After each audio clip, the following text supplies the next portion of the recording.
Hello students, this is Garima and we are going to discuss the chapter number 1 from your textbook, which is hardware components.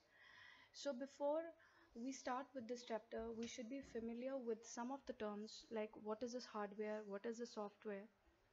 So we first know, as we all know, what is a computer. Computer is a machine that is going to perform any specific task based on the instructions that we give to the computer. Like, say for an example, you want to draw something using the paint application in a computer. So what you do is you double click on the paint icon, and what happens is the paint window is opened on your desktop screen. So once the paint window is open, you can just start drawing anything you want. So what are you doing? You are double clicking on an icon, means you are instructing the computer to open this application called paint on your computer so that you can use this application. So anything that we do on a computer is based on the set of instructions that we give to the computer. So computer is nowadays, it has become a necessity in every field of life. In every field of life, when I say, I mean in banking, in medical, in teaching. Maybe you are a student, so you are going to use computers for everything nowadays. So life is totally dependent on computer these days. So it is very important that you know what is this computer is actually made of. Means components, means what are the different parts of this computer. So in this chapter, we are going to focus only on the hardware components.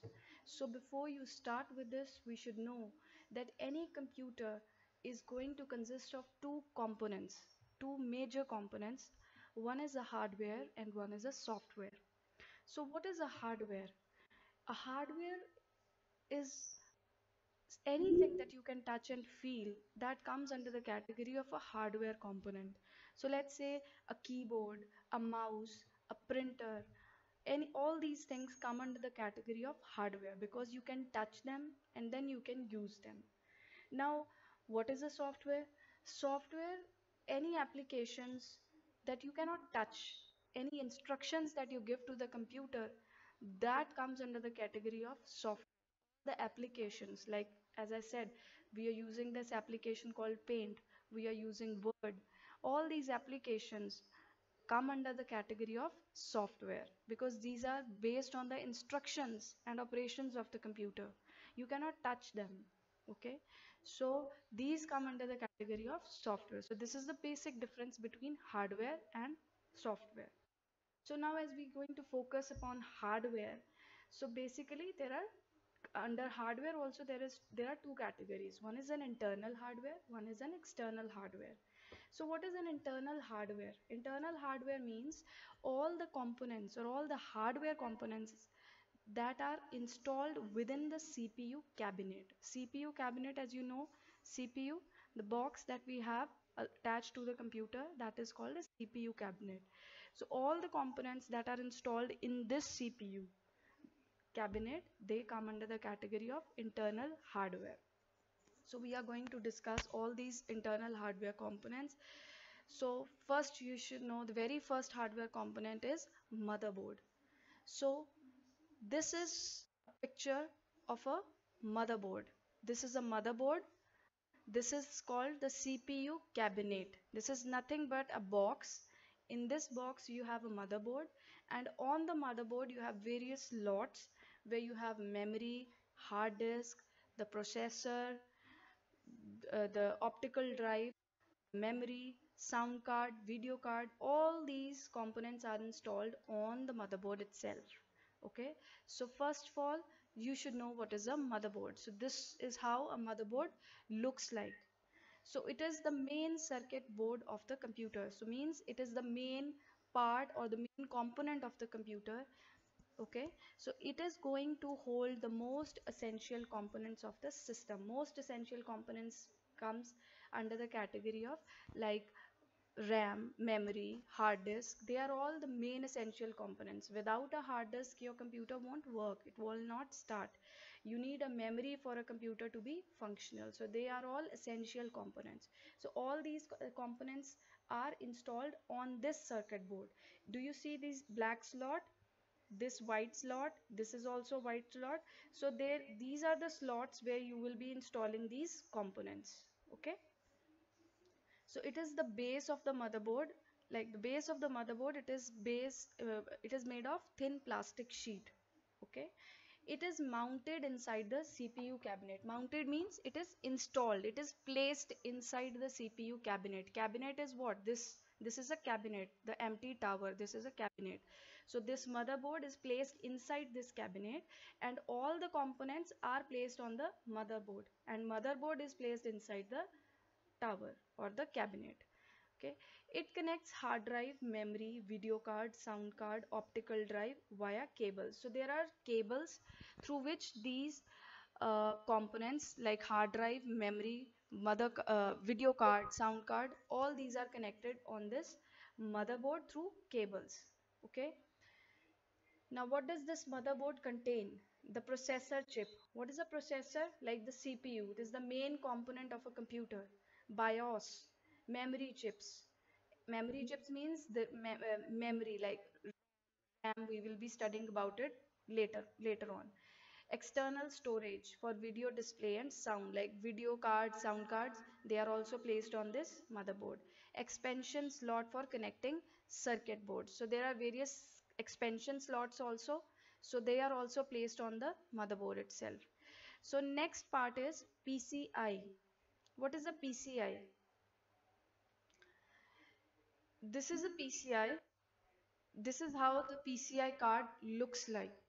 It serves as a connection between motherboard and any connected hardware. So this is your motherboard. You connect any external hardware to your computer. So this PCI will act as a connection between the motherboard and the hardware. So it is going to transmit power, means that external hard drive or external device that you connect to the computer is going to get the power through this PCI card. Okay, next part is a sound card. Sound card, as you might have seen these ports, jacks on your computer, where you connect your speakers, you connect your headphones. All this comes under with the sound card. Okay, so this is how the sound card looks like. So it is going to send and receive any audio signals to and from the computer. So any audio signals that you receive, or any audio signal that is sent to the computer, that is sent through sound card. If you don't have a sound card, you won't be able to play sound, or you won't be able to record anything on your computer. So this is basically what it is doing. It is converting the digital data to sound data, and vice versa, means it converts the sound to the digital data. So that is all done with the help of a sound card.